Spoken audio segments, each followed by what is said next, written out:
Hi friends, आज हम discuss करेंगे सेट और उनके रिप्रेजेंटेशन के बारे में। सबसे पहले हम सेट के डिफिनीशन से शुरुआत करेंगे। A set is a well defined collection of distinct objects. मतलब सेट एक कलेक्शन होगा जो कि वेल डिफाइंड होगा। और वो कैसा कलेक्शन होगा? ऑब्जेक्ट्स का जो कि डिस्टिंक्ट होंगे, यानी उस कलेक्शन में ऑब्जेक्ट रिपीट नहीं करेंगे, एक ऑब्जेक्ट सिर्फ एक ही बार आएगा। और वेल डिफाइंड कलेक्शन में उसमें हम कोई भी ऑब्जेक्ट लेंगे तो हम स्पष्ट रूप से बता सकते हैं कि उस कलेक्शन में वो ऑब्जेक्ट होगा कि नहीं। इसका यही मतलब हुआ वेल डिफाइंड कलेक्शन में हम कोई भी ऑब्जेक्ट ले तो स्पष्ट रूप से उस कलेक्शन में बता सके कि वो ऑब्जेक्ट है या नहीं। For example, collection of vowels, ये वॉवेल्स का कलेक्शन है A-E-I-O-U।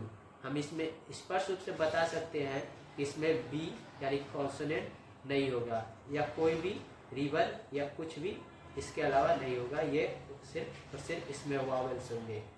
जैसे यम 1 2 3 4, इसमें ऑब्जेक्ट्स 1 2 3 और 4 है और कोई भी ऑब्जेक्ट रिपीट नहीं कर रहा है। सेट को जनरली हम कैपिटल लेटर से डिनोट करते हैं। फॉर एग्जाम्पल, यहाँ यम हमने कैपिटल लेटर लिया है, यहाँ भी। तो सेट को हम जनरली कैपिटल लेटर से डिनोट करते हैं। सेट में जो भी ऑब्जेक्ट्स होता है हम उसको एलिमेंट कहते हैं। जैसे यहाँ 1 एक एलिमेंट है, 2 एक एलिमेंट है, इसमें A एक एलिमेंट है, I एक एलिमेंट है।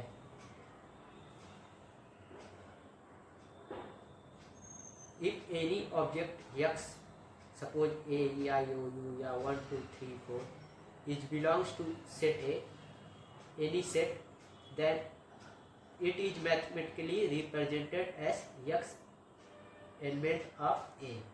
यहाँ ये एप्सिलॉन कहलाता है और X belongs to A, यानी कोई एलिमेंट, सपोज दैट ये 2 है, 2 M में है, तो हम लिखेंगे 2 belongs to M। If any object which is called element does not belong to set, then it will be represented as X does not belongs to A। Suppose इसमें 5 नहीं है तो हम लिखेंगे 5 does not belongs to M। और इसमें A है तो A belongs to B and B नहीं है तो B does not belongs to B।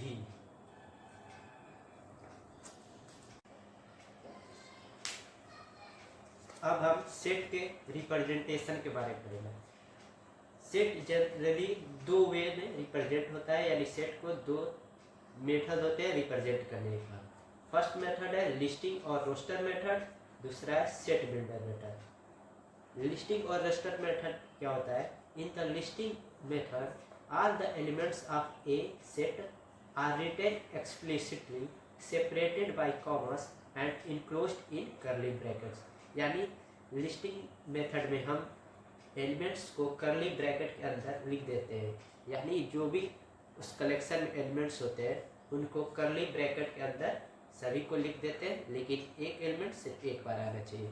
For example, collection of vowels, यानी हम वॉवेल्स का कलेक्शन लिए, इसमें हम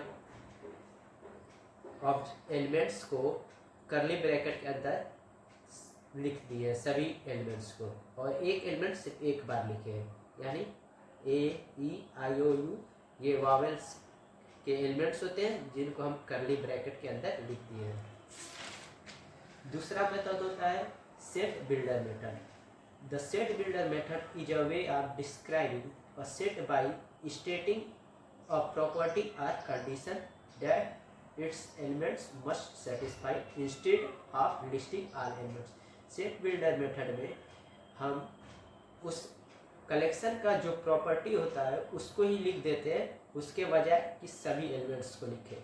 फॉर एग्जाम्पल, यह वॉवेल्स का कलेक्शन है जिसे हम लिस्टिंग मेथड में लिखे हैं। अब सेट बिल्डर मेथड में कैसे लिखेंगे?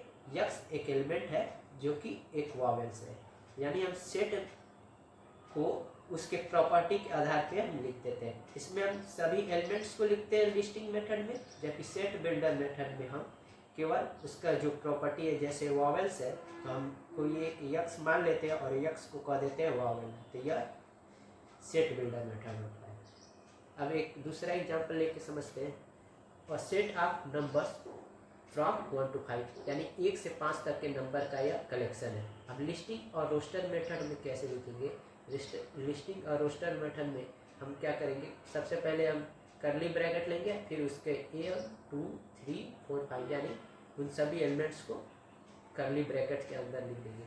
जबकि सेट बिल्डर मेथड में क्या करेंगे, हम x मान लिए, x जो नेचुरल नंबर है, और x कैसे है, 1 से लेके 5 तक के बीच है, यानी x is greater than or equal to 1 and less than or equal to 5। यह सेट बिल्डर मेथड होता है। यानी सेट बिल्डर मेथड में हम प्रॉपर्टी के आधार पे हम सेट को लिख देते हैं, जबकि लिस्टिंग मेथड में हम उन सभी जो एलिमेंट्स होते हैं उनको करली ब्रैकेट के अंदर लिख देते हैं।